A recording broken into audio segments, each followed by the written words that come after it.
Hello! Hello! And how are we today? We are. Actually, I don't know. That's a good question. Oh, what? No endless state of joy and amusement at the glory we have just witnessed? Well, I mean, granted, it's not as good as Glitter Force. What is these days? What is? Okay, fair point, fair point. So we just watched the first episode of The Configurators. We surprisingly had a little bit more to talk about than I was expecting. Yes. And just a heads up and trigger warning, racism will come up in this episode. I mean, granted, the last episode we did, which was Glitter Force episode 2, I think we decided to call the Sailor Scouts of the show the Glitter Sluts. So Keeping it PC as always. uh, So yes, Chinese cheap Gundam ripoff, the Configurators. All CGI and all terribly, terribly 90s CGI. hey, that is an insult to a mainframe entertainment. I think that's what they were called. Yes, the ones who did Reboot. And whoever did Insectors. It was a great show. No one remembers it. I think I've heard of it. You're just saying that to make me feel better now. Hey, no, I do. I do. And even to the people who made the Donkey Kong Country TV show, it's an insult to them. Uh, let's not go crazy here. Let's not go crazy. Nothing is an insult to those people. Boy.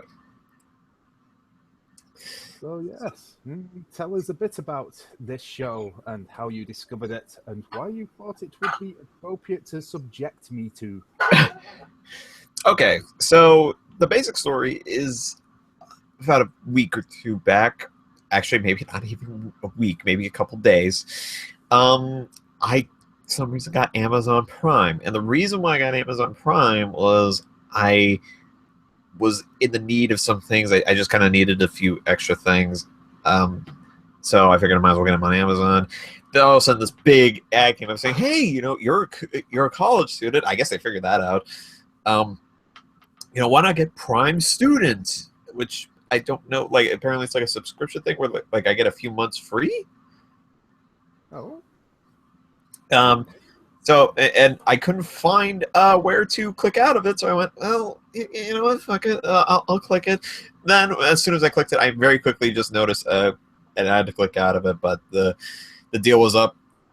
I was stuck with this thing, and I went, well, I get this thing, might as well abuse it. So I very quickly did like free 2-day shippings for all said items, and then I very quickly realized, hey, I get instant video. I get like streaming of stuff.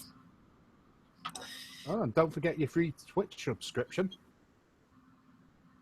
I, yeah, that's a fair point. And I decided to look around, see what was there, and maybe at some point I would show it off on Master Bingers. I'd like to point this out, actually. Both shows are available on Amazon Video. You can watch the Configurators through Amazon Prime. If you have an Amazon Prime subscription, you can just stream the Configurators to your content. If you wanted to watch Gravity Falls, you would have to pay to get like a season set worth or individual episodes. You cannot stream it via Amazon Prime. Huh. And here's what I gotta say to that. Still, at least Amazon Prime US apparently has a better choice than Amazon Prime UK.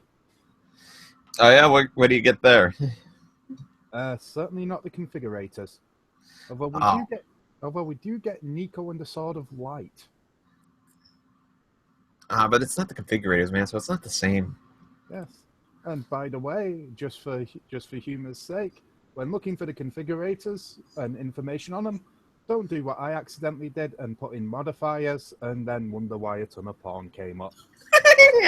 Damn it, David! I told you specifically. You can look. You saw what it said. Figure 8 modifier.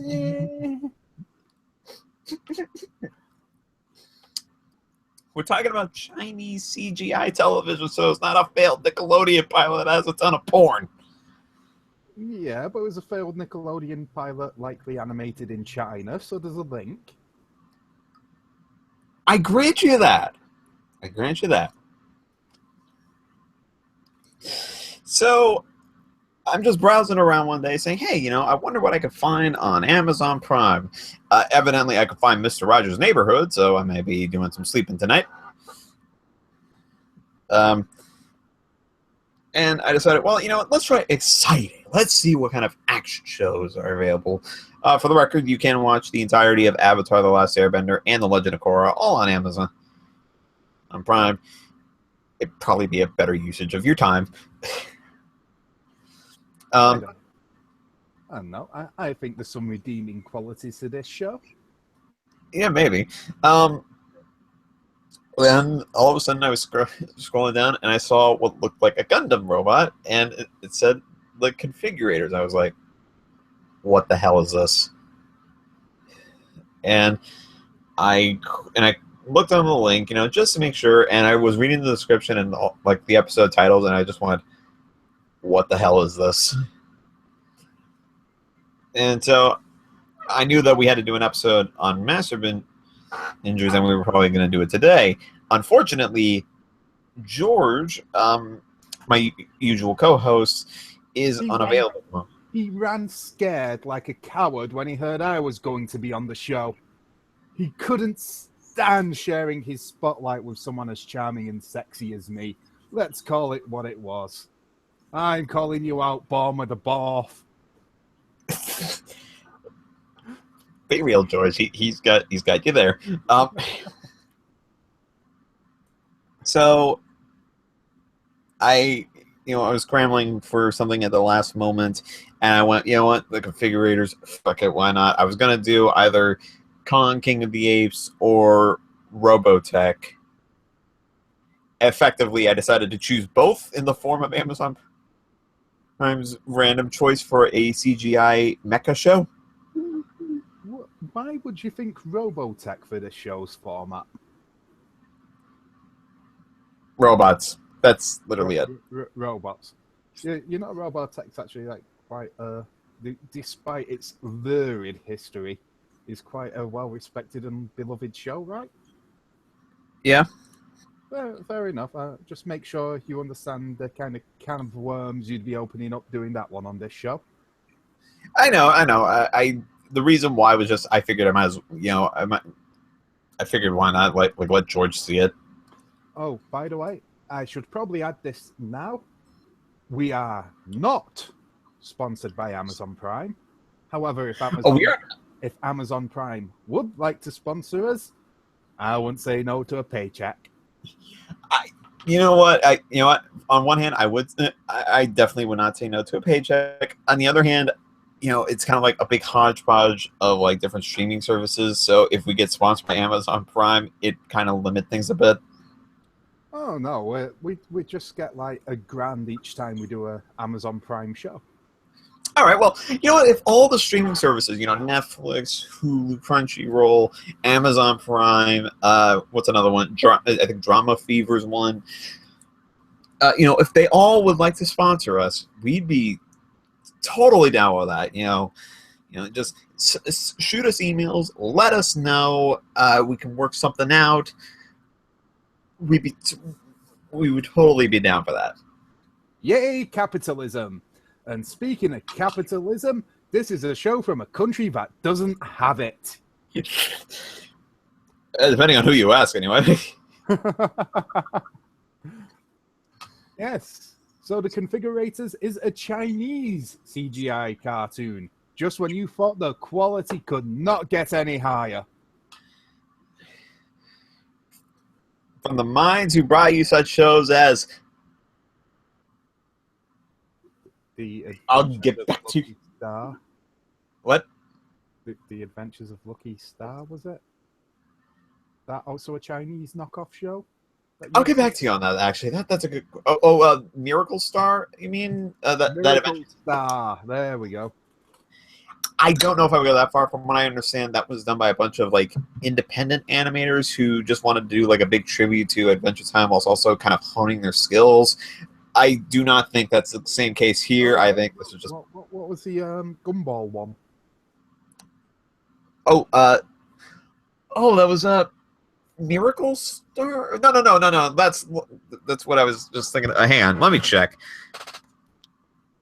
As you can tell, we actually do have a lot to talk about with this cartoon, hence why we're so off topic. Yeah, totally. Actually, it was Miracle Star. Go figure. What was the one with the Legend of Lucky Pie? Was that it? Yeah, Legend of Lucky Pie. Yeah, I guess you could argue this was more in line with Lucky Pie than Miracle Star. I'm getting them mixed up. Oh, that's okay. You're not sent to a Chinese detention center yet. We might be after this. If somehow you don't see us for a certain amount of time, don't bother searching for us.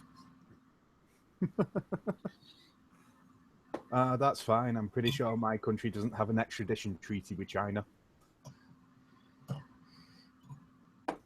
But yes. So, our show, The Configurators, begins with what I could only describe as the weirdest reboot of Flintstones and Jetsons I have ever seen. Oh, yeah. This basically starts off in caveman times, wherein back in the day when humanity was incredibly primitive, aliens arrived and started attacking. Yes, this is an episode of Ancient Aliens, apparently. Yes, they attacked us using terrible Adobe After Effects. Oh yeah, and space jellyfish. I'm going to maintain more space sperm than jellyfish. Well, you're David Moore, so yeah, I kind of expect that. Yeah, you know, I've just got cum on the brain. Well, no, they didn't move like jellyfish. They didn't have that like wibbly, wobble sort of movement. Fair point. But then it was saved by a very short caveman who made this giant fossil dinosaur fossil car that turned into a giant robot. He made a transformer cross with a Zoid. In fact, now that I think about it, a T-Rex with two like rail cannons on its back, I'm pretty sure is an actual Zoid design, which will be a recurring theme throughout this show. They rip off a lot of giant robot designs. Oh, yeah, let's... So, we cut... Okay, so this guy takes care of the aliens, which include, what I can only describe as Squid QB from Madoka Magica. And then he leaves, but he keeps his... Cordra? His thing somewhere so the world can focus on mechanisms and robots and shit. And cut to millions of years later, I don't know if it's in the future or present day, because apparently giant robots existed back in ancient times. So, you know, hey. To be fair, I you know, the show's not specific, but I think we can safely say alternative reality. Alternative reality. Okay, let's go with that. Especially given how to measure time in this reality. That is a mystery no man will ever solve.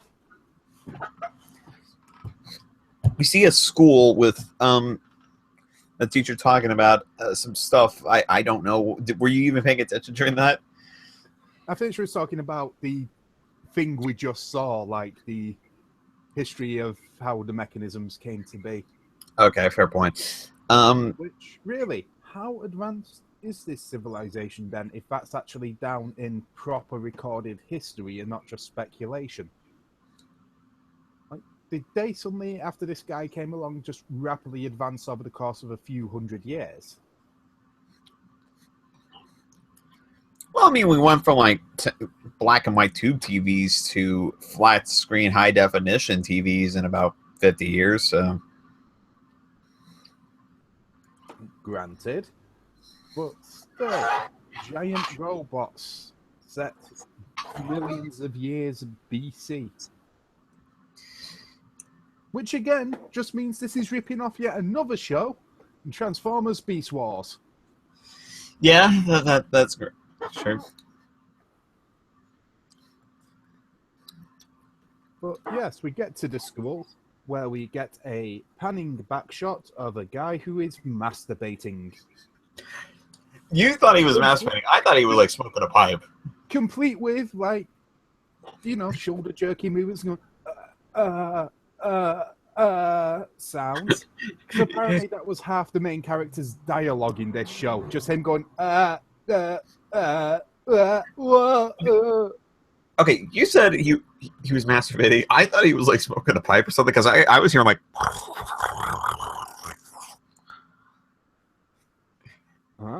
So he was like jerking off while getting high as well. Well, I guess that just means you're clearly a drug fiend and I'm clearly a pervert. That explains a lot, actually. But no, he's actually playing some video game. Which had terrible graphics. All things considered. Yeah, for an advanced society, their handheld games sure looks pretty bad. Yeah, it looked like Space Invaders, but worse. And then apparently this turns into him fantasizing that he's actually playing Omega Boost. Maybe that's the overarching plot. This is a kid who's going to invent the PlayStation. Save the world by giving them quality video game entertainment. That's coming from somebody who's part of the PC Master Race. PC Master Race for life, yo.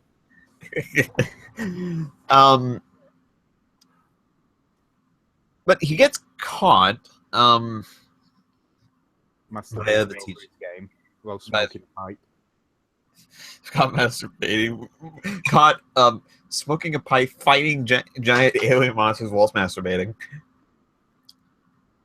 So, man, this is not now just Beast Wars and Zoids, but also Mega Sex LR.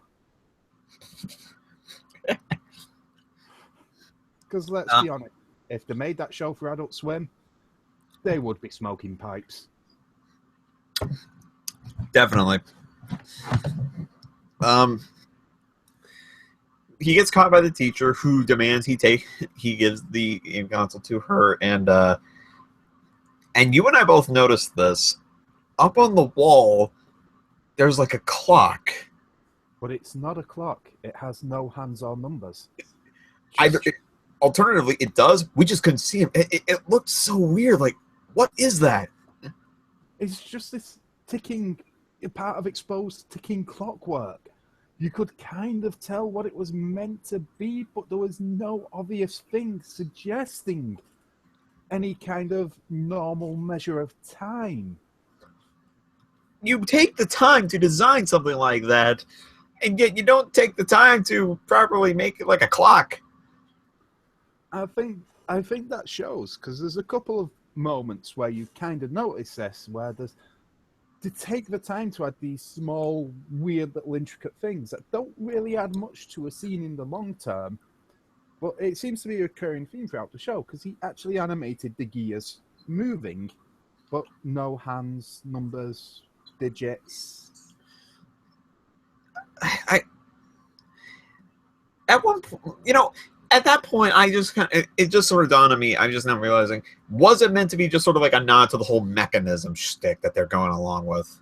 Is that what's going on? It could have been, but if they wanted to do that, they could have had like giant clockwork mechanisms all over.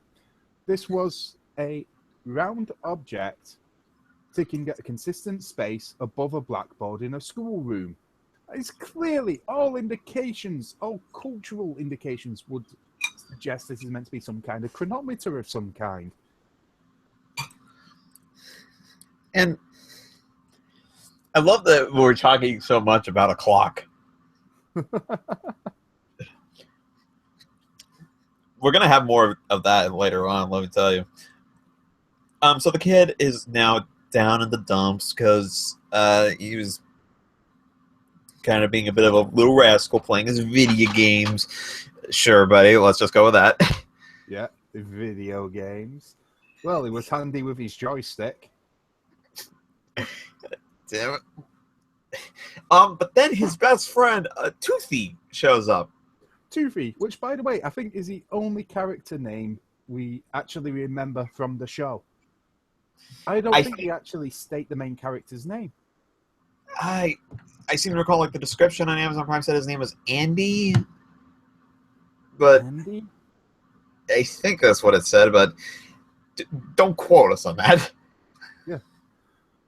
I don't think in this first episode they actually state the main character's name. And if it turned out that they did, please express your anger in the comments down below. We will happily not care. So Toothy comes in and sort of tells the kid about an expo going on. Now, before we go on, I want to take a minute to talk about Toothy here. Oh boy. Firstly, there was some debate regarding this character, if it's a boy or a girl. Oh yeah, because we could not tell. No. Now, I'm firmly in the girl camp, but it's entirely possible this could be China promoting a trans character to an international audience. But if that's the case, this nerdy, skinny, glasses-wearing, slant-eyed, buck-tooth designed character is the Chinese presenting a racist caricature of themselves to an international audience. They fucking made Mickey Rooney a fucking main character in their fucking show to present to a Western audience.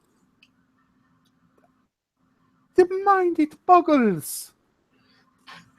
Just the fuck. And no, it just sort of, if memory serves me right, Amazon Prime, they already have a show about a transgender person. It's called Transparent. And now I'm just thinking, why the fuck would you want a second? Because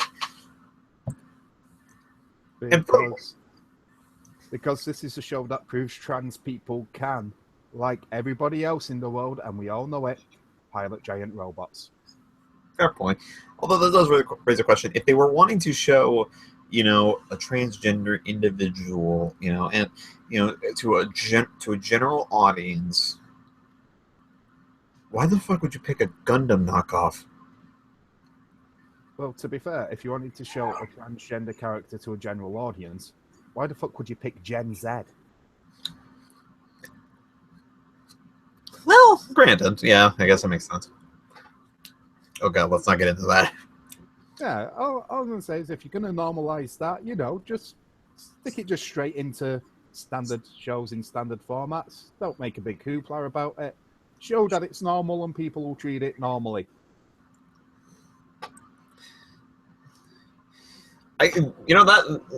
That's why shows like I'm trying to think, like I think Clarence and the Loud House just get as much cred as they do. They just sort of bring in gay parents, gay parents. Yeah, it's a normal everyday thing. Don't make a song and dance about it. It's in the show. Their job's done. But yes, we go to the least populated convention for this world-changing technology ever seen. Oh god! People turned up to this in their literal tens. Tens of people at this massive, important expo of new technology. Tens of them. Pro class Jaeger of 10. I told David while we were watching. The sad thing is, this is probably the most crowded they've ever been.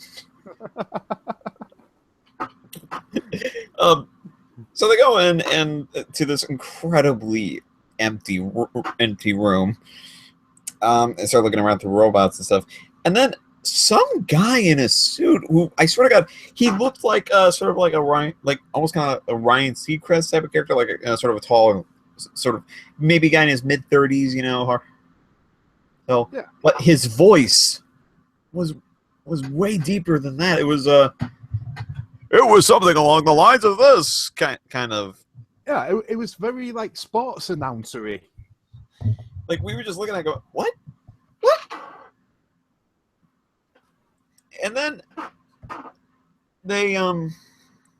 he's showing off this thing where I don't know if you quite caught it. I didn't. Wasn't it like, it can take apart like an automobile or something, and you like configure it into whatever you want? Yeah, as I understand it, it's not quite like nano assembler technology where it'd break it down to its base atoms and then reconstruct them entirely. But it's sort of similar. You could break things down into component parts and then reconstruct them and basically recycle old disused vehicles, which in this case, in ripoff number 77, was Optimus Prime. I think I said his name was Optimus Prim or something like that. Yeah, Optimus Prim. The miraculous adventures thereof. And they this guy comes in, this big guy who sounded like a mixture of like the stereotypical dumb guy voice, like, oh, which way did he go, George? Which way did he go? And like comic book guy from The Simpsons. Yeah, and he also looked like a pedophile. Yeah. Just hold in your image, sort of what would happen if you crossed John Walters, comic book guy, and a generic pedophile, and just smoosh them together. That's sort of what you got. Yeah. So then this he does a pretty piss poor job, and it's so lousy that everybody just turns away in droves. Which I don't understand. All tens of them. All 10 of them, which I don't understand like what the deal was. It's just a demonstration showing like some cool scientific technology and like what you're able to do. It's not like I think this demonstrates actually the truth about a world that advanced so quickly that everyone's just so blasé about these new, what to us is wondrous technological marvels. So we're basically living in a world of hipsters and millennials. Yeah, we're living in a world where people go like, oh, the new iPhone only has like 2 cameras. Shouldn't it have like 5? Well, to make everything 10D, yes, make it 5 cameras. It can only display up to 8K resolution, but I wanted it to display up to like 32K resolution. I would love to see a show that's done in 32K resolution. Your monitor just explodes outwards. It's like sharp flash just like coming to your eyes. It's like, it's so pretty, but it hurts so much. Oh my god! Oh my god! The bitrate is incredible. Your router's smoking flames pouring out of it as it's trying to render all this data. And you know what? It'll still be in 24 frames per second. Well, yeah. I mean, that's gonna be the unfortunate. Well, the thing is, it's more cinematic that way. Well, it is because that's what the shoot all cinema in. Yeah, so this guy is apparently so bad at assembling everything that everybody starts turning away. All 5 people. But then the kid tells Toothy, hey, why don't you go do it? And so so it does. I want to take a minute, again, not to sidetrack too much, but it's not that he tells Toothy to go do it and Toothy's just like, yeah, okay, I'll go give it a shot. He basically just pushes Toothy out and goes, you do it. Like, And Toothy goes, I don't want to do it. Pressure on your friend. Toothy's just like, I don't want to do it. Yeah. I want to do it. Fucking do it, Toothy. It's what you came here for. What you dragged me to this shit for. You wanted to come, you motherfucker, and you are going to do it, whether you like it or not. This is how a horror movie starts. This is how homosexual encounters start.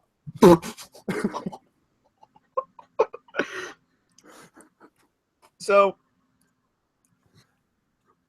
Toothy goes do it, and Toothy is so good at it that, people start coming back in. Everybody's starting getting interested again. It got to the point to where, when Toothy, again, we're not saying like he or she or whatever. I guess it. Toothy identifies as Toothy. Their chosen pronouns are Toothy, Toothy, and Toothy. Okay, there we go. Toothy. So Toothy makes like this giant robot who surprisingly does not look like Optimus Prime. Instead, looks like the robot from the video game. Pretty much, yeah. I'm not sure how you can manage to do that, but good for you. Or rather, it's the robot from what the kid imagined the video game looked like, not what the video game actually looked like. Clearly, Toothy is psychic. Yeah. Well, Toothy also turned up in his fantasies about what piloting the robot would be like. Oh, yeah, that's right. Maybe there's some unrequited feelings there for Toothy. Oh. I would not like to get a blowjob from that. Feel like sticking your dick in a lemming's mouth. Oh, God. So, so Toothy makes a robot, and it is so incredibly awesome that for a split second, there's an old guy who drops his jaw and his dentures fall out. Like, yeah, this is another one of those like small incidental details that they bother to animate. And when we get to the big set piece things, they look like garbage. But there's all these tiny little incidental details to put in, like the clock ticking and this guy's dentures falling out. And it's just like, there's just somebody on this animation team who actually cared. I think there probably was because as not so greatly animated most of the thing is, the robots actually look like decently designed. Like, granted, they're knockoffs, but if you were looking closely at them, they looked pretty well designed CGI wise, and the lighting actually looked pretty good in some parts. Yeah. There's I think knockoffs might be doing it a bit of a disservice, but it certainly wears its inspiration on its sleeve. It's very obvious homage. And I just realized I called it lighting. I actually got it wrong. It's lighting. lighting. Lighting. That's how the credits label it. Lighting. Actually, if that was in Welsh, that'd be flighting.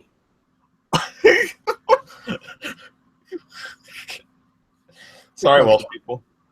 No, that's true. The double L sound in Welsh is fl. Fl. Fl. So it's flighting. Flighting. So I guess they mean like they're going to go fly airplanes? Let's go flighting a kite. Oh, and come in and get some rarebit on toast. to all of our Welsh audience, all two of you, I'm so sorry. Oh, it's fine. The living Pontypandy, they've got more on the mind. Insurance rates in that place are through the roof.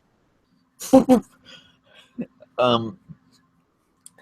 yeah, they show how awesome this thing is, and the kid, for no reason other than he thinks it looks cool, just goes in, just climbs up to the robot, gets in the cockpit. I didn't even know Toothy made a cockpit for this thing. like Toothy got it down to a T. Oh Like, yeah. Oh, the tech data and like tensile strength calculations and how to make actuators out of these component parts of the truck. It is amazing engineering. but then the kid fucks it up by being a terrible pilot. But of course, that's expected. Because if this is Homage Giant Robot anime, what's the first thing that always happens when a kid first gets into the cockpit of a giant robot? He fucks up pretty badly. What's up? Yeah. Which, granted, that's probably something that would happen in real life when you think about it. Well, especially if all you've got to control it with are the handles of an exercise bike. Yeah, that's something that this kid has, unfortunately. Which we're gonna get into that because there's robots that have a different style going on. So he fucks up badly and like crashes the thing and kills hundreds of people and destroys the entire expo. That's what the media would say. In reality, he just like stumbles around and falls on something. Yeah, he maybe landed on an old lady's cat. Okay. Oh, that robot crushed my pussy.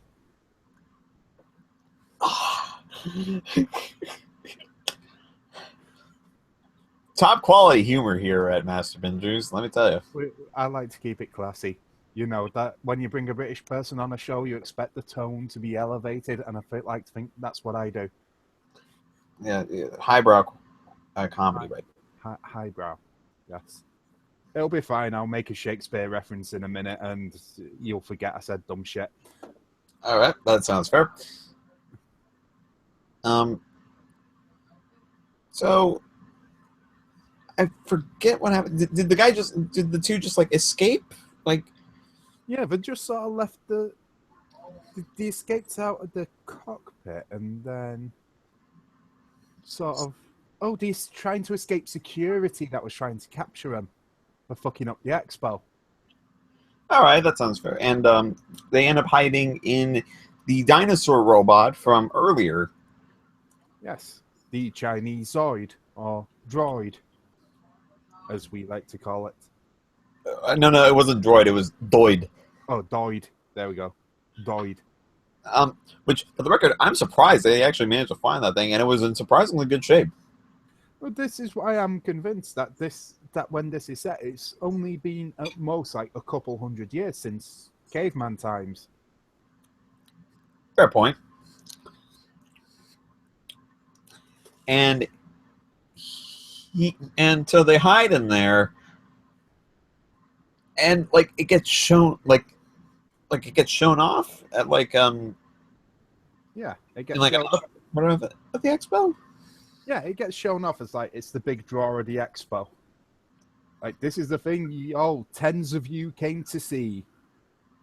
Tens, this thing we only bring out on rare occasions that is super valuable and the linchpin of our entire society. And tens of you came out to see it. Maybe they're actually lying about the rare occasions part. They actually bring it out like every single day. Oh, not the fucking Skelly robot again. Death of dinosaur skeleton. Every fucking time there's a national event. Dino Skelly robot. The opening of Parliament, Dino Skelly robot. Why can't we have that medieval knight robot that you showed some time ago? That was cool. You haven't shown that off since. Oh no, the insurance costs on that one. Fucking opening a new mall, it's there to cut the ribbon. So so they hide out. So they decide to hide out in this robot while it's being shown off in the expo, and I guess stay the night in it. Is that what they said that they were going to do? It looks that way, but I'd like to take this moment to it's at this scene you can truly see the masterful texture work of this show. The textures in it are amazing. If they're not completely flat, then they look like they were stripped straight out of the original Deus Ex. That's 2000s texture work at its finest. He says that as a joke. That's actually genuine. Yeah, it is. It's like someone just like up-resed textures from the 2000s because everything looks sharp, but the actual quality of the textures themselves Do just, not. They look pretty. they look horrendous. It looks like it kind of looks like a PS2 game upgraded to, I guess, either PS3 or PS4. Now that I think about it. Sort of everything's not as fuzzy, but it's not as detailed as it should be. And I mean, I know a lot of CGI shows are done on the cheap. Not everything can look as good as Miraculous Ladybug, but there is a difference between having no texture work and having terrible texture work. Well, from having average texture work to having terrible texture work. And this has Hang on terrible 1 second. texture work. Okay. Apparently, I am carrying the show. So, yes, they sleep in the mouth of the dino robot with its terrible texture work. Where the main character, Andy, assuming that's his name, ends up getting skull fucked. And I wish I was making that up, but no. Tentacle cat monster Cubit skull fucks him, basically. And this will be an important plot point later, so don't forget about the skull fucking cat alien.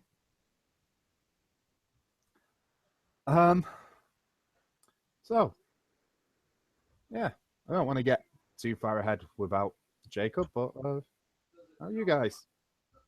Been good. Got my haircut. Got a new job. It's going great. How about those Mets, eh? So terrible, I hear. Oh, that sports ball. Sports ball. I'm back. Hello. I was just telling them about the skull fucking Andy received while they were sleeping inside the mouth of the giant dino bot. Oh boy. Yeah. Did you bring up the part where we were talking about like British comedians being in this thing? Oh no. I'd rather we wait until episode 2 when we've got a better idea on the characters and can do a more extensive casting. All right, fair point. But yeah, that's one thing. Surely you would feel something on the back of your head if something just sort of snuck in, especially if it like buried itself in your hair. Well, see that's I guess that shows how much hair he has. The folk got Lego hair. What it looks like, it all got what look to be hairstyles from Lego models. Hey, you know, we all have Lego hair. But I shit you not.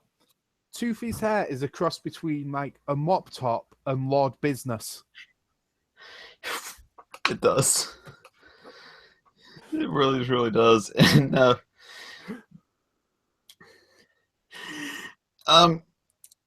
so where are we now? Are we like coming to the heist bit? Yeah, we're coming up to the heist. They stayed the night in the mouth of the dinosaur, and he's been skull fucked. And Reno from Final Fantasy shows up. Australian Reno. Because in a couple of lines he did speak in this episode, he had an Australian accent for some reason. Although I'm not sure if it was intended to be Australian or, once again, a bad American voice actor trying to be British. It can be hard to tell sometimes. You know what? Looking at the cast, I don't think it was American. Did you notice the voice cast on that? It looked like all Chinese actors was on there. Although, alternatively speaking, it could have just been like referring to the original language version, and we're not seeing the. Well, I think that makes sense because the bit with the intro and outro supposedly having lyrics. Yeah, lyrics and a singer, and I just went, "What lyrics? What singer? It's all instrumental." So I think it's likely they didn't put in the English voice cast. Yeah, but they put in plenty of time to bring in lighting, cutting, and a cutting assistant, Yes. synthesize. Gonna sim. Um, Yep. yeah, so these criminals pop up. Did they explain their? Did they say their names? I thought they did, but we missed it. I don't think they actually. Like, I think it was Tito and Nino, and then there was the Mole. The mole? The Mole. The mole. Oh yeah, the mole. Who he sounded like a mixture. Like how would you describe his voice? Oh God. It kind of sounded like this, didn't it? Yeah, it's sort of like generic, like comedy villain. It sounds like something Mike Pollock would do. Yeah. No, Um, no, Mike Pollock has more personality than that. It sounded nothing like Eggman. touche, touche. Um, so they come in with their like bug robots and like start invading the place. The bug robots, alternative. Speaking of, are controlled with Famicom controllers. I think we settled on Famicom controllers. Like we were just looking at them going, what are they holding? Are they holding like video game controllers in their hand? It's just these square controllers with a wire coming off the top. It's just like it's a Famicom controller. So if they ever come across Pole's voice, they could just scream into the controls and they would go away. Um, so these guys come in and like start wrecking shit. They're like, I guess, like the insect robots are meant to be like industrial machines because there's one that digs, one that's got a big cutting arm, and one that's got some kind of weird tentacle rape tongue. Oh yeah, that part. Um, then they come across the Toothy and the kid, and like I guess start like messing around with them. Yeah, basically the one with the tentacle rape tongue literally grabs on to Toothy's ass and starts waving her around. The end of his prehensile monster robot tongue in what can only be her homage to Transformers Kiss players. Megatron going at that Lolita with his little prehensile tongue. Fucking rape face going on. Yeah, I gotta say up front, the new I think it was Uratsuki Doji, Legend of the Overfiend. It's looking pretty good. Like I said, Yeah, Urotsuki Doji. yeah, it's I could pronounce it before we had like alternate dubs and subs. Yeah. Like when it was all on VHS. I'm old. I'm gonna go drink my sorrows away. So Toothy gets like I guess tentacle rape. Let's be real. Yeah. And this drives the kid to suddenly pilot the robot somewhat competently. No. This is what happens. He gets in the robot, and he gets his ass handed to him as he'd expect. Okay, that's right. That's right. Yeah. In true, almost Shinji style. Which kind of makes me sad that Spike Spencer was not in this in any way. No. If you want more Spike Spencer, that's what we got the little panda fighter for. No. Adventures of Panda Warrior. Adventures of Panda Warrior with Rob Schneider. If you want the little panda fighter, you beginning Dan Green. I think Mike Pollock appears in there. Matty Blaustein. Basically, every single Four Kids alumni known to man. Yes. He basically gets his ass kicked, although we don't have a get in the fucking robot Shinji moment, luckily. If anything, this kid wants to get in the robot and live there. It's all about the robot. Yeah, and I thought at one point that the mole says white trash. Yeah, white trash. It turned out he just said what trash, but I thought he just said, wait, did he say white trash? Yeah, it was definitely like what trash. Like they said what really weirdly. It could have been something to do with the dubbing mix or something. No, the dubbing mix helped out with another thing that we're going to get into in just a moment. Oh, of course. But yeah, the kid eventually he's been getting skull raped by this alien cat tentacle monster, and I'm guessing that it finally comes because we go into his mind maze, see a crystal shatter, and suddenly the kid can pilot. I think I was trying to do like, I think I said like brain blast or something. Like, what was it? Yeah. Jimmy Neutron? Yeah.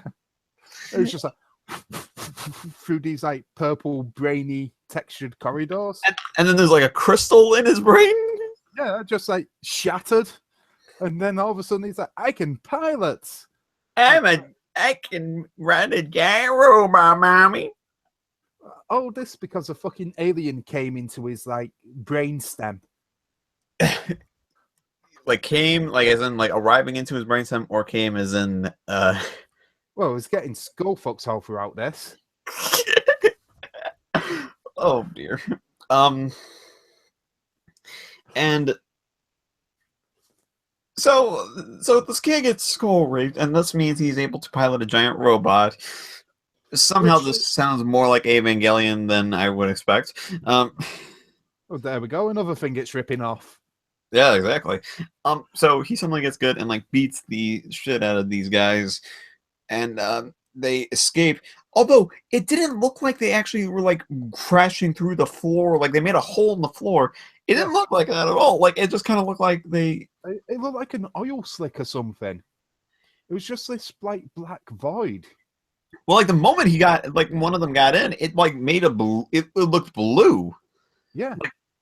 Well, if you look, when they do the above shot from where they're like sort of escaping towards, it looked like there was already sort of meant to be a hole there, but it looked more like an oil slick or something. I think they just phased through matter. That's just it.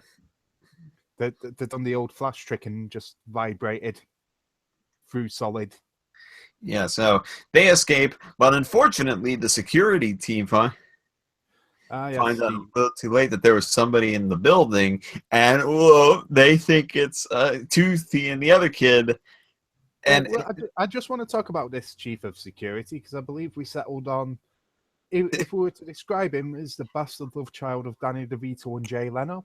Yeah, he looked like he was very short. He had a very big chin, very portly fellow, an impressive quiff though. Yeah, very impressive. So, like fucking up here, Elvis would have been proud. Yeah, I'm thinking like maybe it's like a bastard love channel of Danny DeVito and Jay Leno with like a small hint of Elvis DNA kind of thrown in there just for good measure. Like maybe they were in the celebrity like cum vault, like yeah. Like DeVito was giving it to Leno because let's face it, DeVito is never going to be the bitch in any relationship. You know, to knock a shelf, a bit of Elvis cum pours on DeVito's dick because it just rams in there. He's gonna be the trash man of the relationship. He is, yeah. And then like the DeVito bit of Elvis cum to get up there, and then Jay Leno shits out this turd. Which, to be fair, could be how the entire show came to be, for all I know. Yeah. I mean, let's be real. That's probably how. Maybe that's how everybody in this universe is born.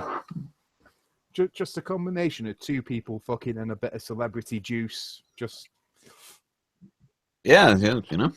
Yeah. You never know what happens. So they go in and find the kid and Toothy, and you say after them, and the kid and Toothy escape, but not before. Well, this is. I reckon we should demonstrate. This is sort of what the show does.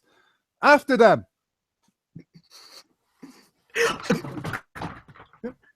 Just sound gone. It just like disappears. Like the music's gone. The sound effects are gone. And you think like, oh, okay, like something's just wrong with your video. No. because the moment like it cuts, it has a to be continued, which basically means yeah, it knows it's like being a rip off of anime. It might as well just go full circle. It has a sound effect, and it fits perfectly. So Yeah. we're just like, what happened? I thought I heard that, like I misheard that, and then David said, Jacob, what just happened to the audio? Like you said something along the line of Jacob, is something wrong on your video player? Like something going wrong on your end? Yeah, I was just like, maybe it's just my end. Maybe it's just the thing we're using to watch this. It's just like, how was it at your end? Well, the audio just cut out for me too. It's not even like a noticeable, like a half a second cut out before the to be continued. It's like 3 to 4 straight seconds of just no audio. Yeah, and you know what? It does kind of. I do kind of wonder, like, what was going on in terms of sound editing, and I don't think the credits actually said anything like audio mixing. No, I don't think they did. See, I'm wondering if that's more down to a fault with the dub than the original production. It maybe they were like recording like in one go. Like maybe they got like all the actors together in one room and like just told them to do everything like en masse. Yeah, So they have just like kind of time card things going on, and yeah, I guess like at the very end, they got a bit trigger happy with the stop button. yeah, like things started going like something went a little bit off. Like there was a technical issue or something. Well, actually, I'm wondering because Hey, when you get done eating and talking to whoever you're talking to, take the trash to the dumpster. Oh yeah, sure. Not this dumpster, that dumpster. Yeah, don't worry. Okay. well, we know what we're doing with this video after. We're taking it to that dumpster. This dumpster. That dumpster. That's my dad.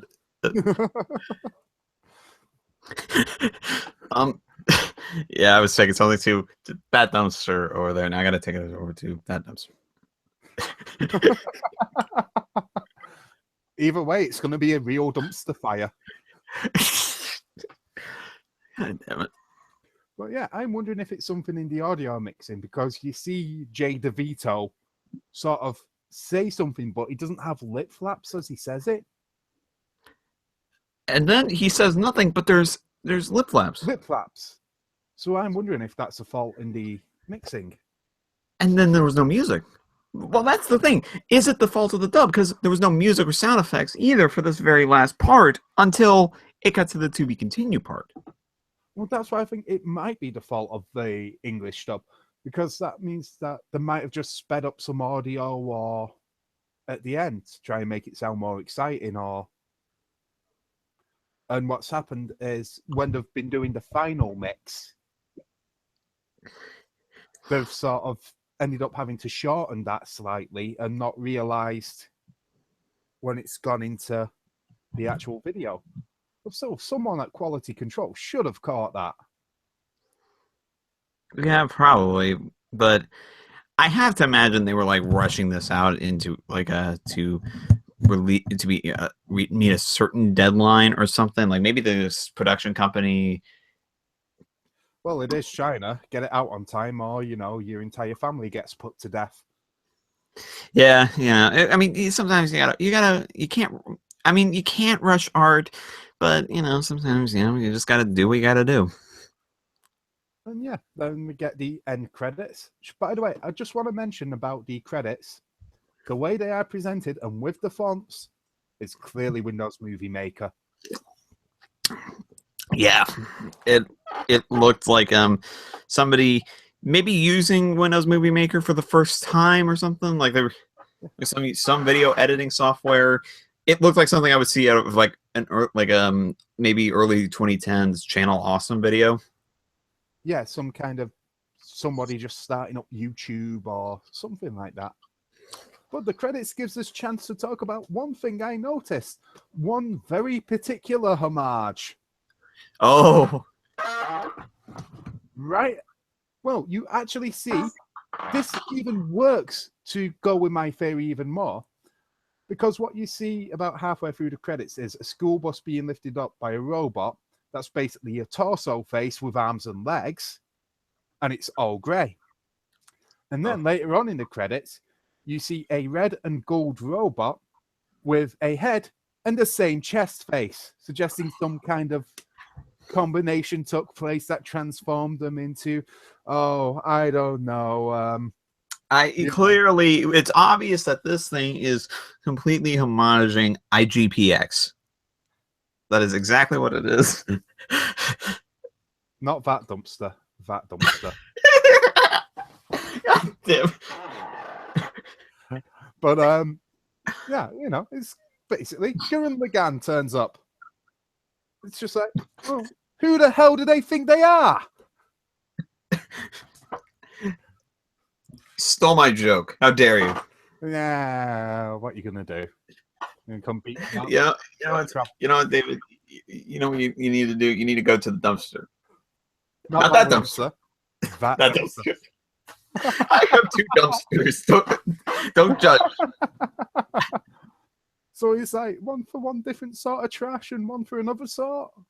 It's one for like trash bags, like regular trash, and another one for like recyclables and. No, I guess you could say recyclable. It's like old, like antiquated stuff that we just need to get a place for. Oh, like old electronics and stuff like that, or just like furniture, or just yeah, like it's usually just stuff that it's like a big dumpster, so we just kind of stuff it with like a lot of old stuff, like we can find like in the back. Right, I'm with you. So yeah, one sort of your regular dumpster, the other sort of a higher, whatever. Yeah, and I was just taking some stuff over to the higher dumpster, which is the not that dumpster that he was referring to. No. So the question then remains: which dumpster does this show go into? The regular dumpster or the special dumpster? Oh, well, it's a special kind of show, so I think it needs just like a dumpster of its own. It just needs its own little home that it can just sort of reside. Have a bed, a bathroom, a kitchen. It surrounded itself in like knockoff resin Chinese gun plaquettes. Yeah, it has all of the room to do a bunch of lighting, synthesizing, cutting. Maybe get an assistant for that. What other ones were there that? Well, you've got to have a cutting assistant. It's dangerous to go alone. Yeah. But I guess the most important question is, would you watch episode 2? Oh, that is a good question. I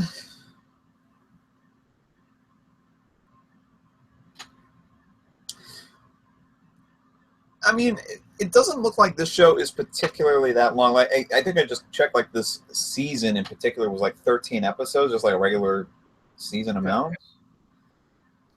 I know they've got 2 seasons. Yeah, it has 2 seasons, so 26 episodes. I guess, just so we could figure out the characters' names, maybe. I'd give episode 2 at the very least sort of a glance. A 3-episode rule. There's always a chance it can improve. Do you think it's actually going to improve? No. It's gonna be. We'll say this about it. It's not as good as Glitter Force, but you can at the very least take comfort in the fact it's better than Sword Art Online. He does not like Sword Art Online, ladies and gentlemen. I do not like Sword Art Online. It is fucking trash. You know what? I'll say if you like it, take your trash show and your trash waifus and get the fuck off my planet. It's my planet. Chances are I was here before you. And you could take the trash to the dumpster. Not that dumpster. That dumpster. And myself personally, I'll just say this about it: the first half wasn't very great, but it had something kind of drawing me in, like some kind of interesting stuff going on. I think this first episode suffered a lot from kind of trying to set up the premise and the world and how this stuff works, and that's what it spent the first half doing. I think the second half was it was a mediocre action show. It actually, well, saying mediocre is kind of putting it lightly. It was like this. I remember watching the second half on Toonami, and oh god, every single time it was like, I'm gonna give the show the benefit of that. It'll probably get somewhere interesting, and then pink slugs. There'd be tentacle rape with pink slugs, and I just go, okay, what the fuck am I doing? What am I doing with my life? What's wrong with me? We could go on like maybe we could go on an entire vlog just talking about what is wrong with Sword Art Online. Maybe we should do that at some point. What do you think? I think we should. Oh, we're talking about Sword Art Online. I thought we were still talking about the Configurators. Oh, well, Sword Art Online is irredeemable. Let me be quite clear on that. Oh, yeah. Yep. If you like it, but you at least like Jacob, you can acknowledge it's bad. That's something. That's at least a confirmation of your humanity. The first half was bad, but it was bad it was kind of bad that tried to have a charm, and in some instances, not all the time, but in some instances, it did manage to kind of grasp it. But every single other time, it was like, oh god, what the fuck am I doing? And you know what the biggest insult about Sword Art Online is? What's that? That it's from the creator of Excel World. That was a decent anime, in my opinion. Wasn't spectacular. It was a decent anime. Had some good characters and some fantastic waifus. Oh, by contrast, this show's waifus are trash. The trash! I mean, some of them are pretty hot. No, let's not go there. That's not down that route lies an LADY. Nami's not shy. Oh god, why did you do that? Just a reminder, in that intro, 4Kids specifically call Nami from One Piece a slut. Because it's a shot of her lifting her top up as they sing that line. And by Nami's not shy, she's exposing her tits and calling her a slut. 4Kids slut shame Nami from One Piece. For 4Kids, I expected better from you. I expected better. Sluts are people too. So on that note, I guess we've decided what our future Master Binges will be, and that'll be an episode of Sword Art Online.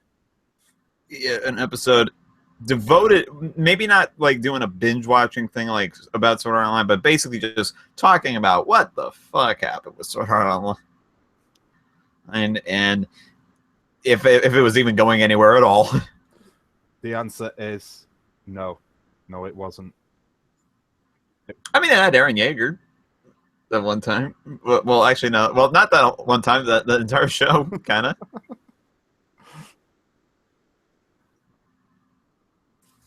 And what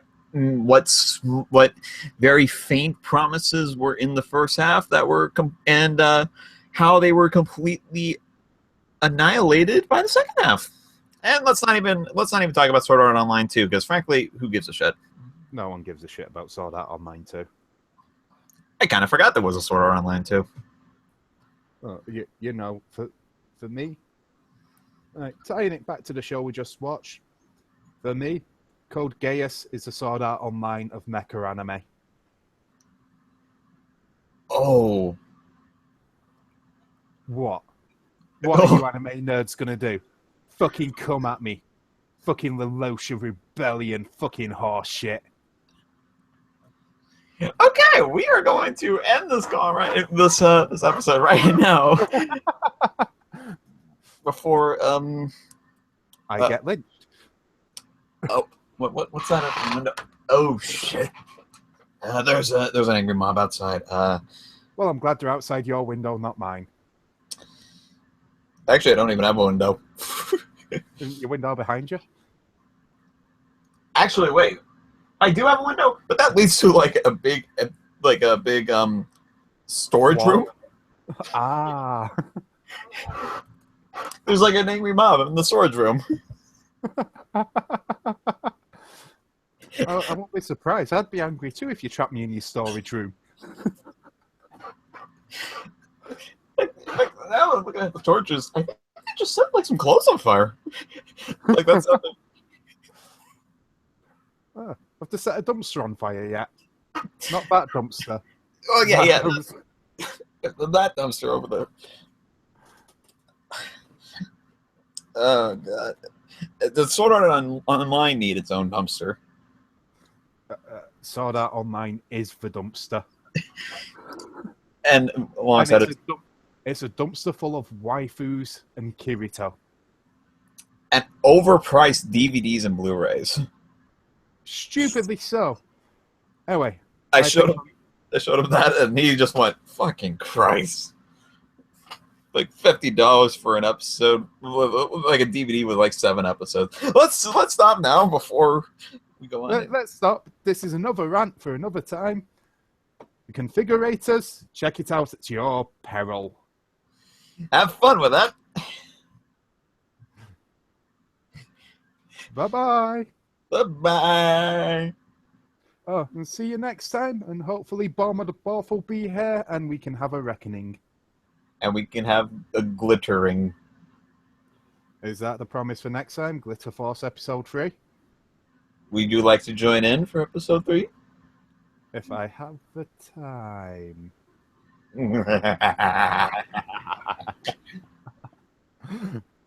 Right, toodles all.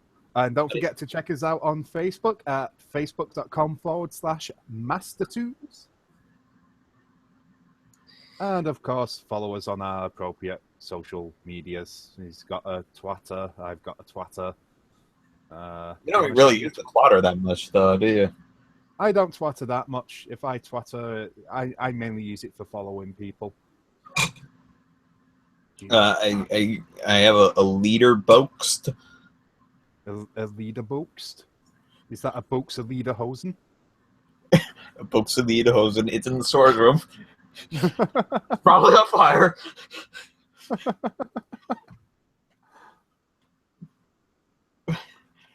Oh, and I believe as we are Master Tunes, we probably need to close on Hinga Durga. Happy Leif Erikson Day. Oh yeah, a Hingerdingerdergen is something like that. Or in the words of Patrick, So offensive. Kind of after Norwegians got such good representation in American TV with, you know, the Swedish Chef.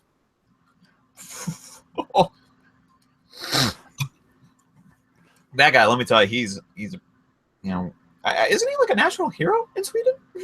I believe he is, yeah. He's actually the man who founded IKEA.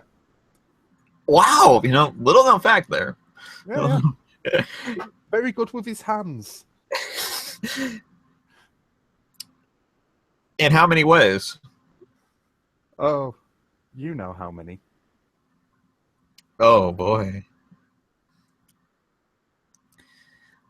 We'll leave you on that note, people. Have fun with that. Bye. Bye-bye.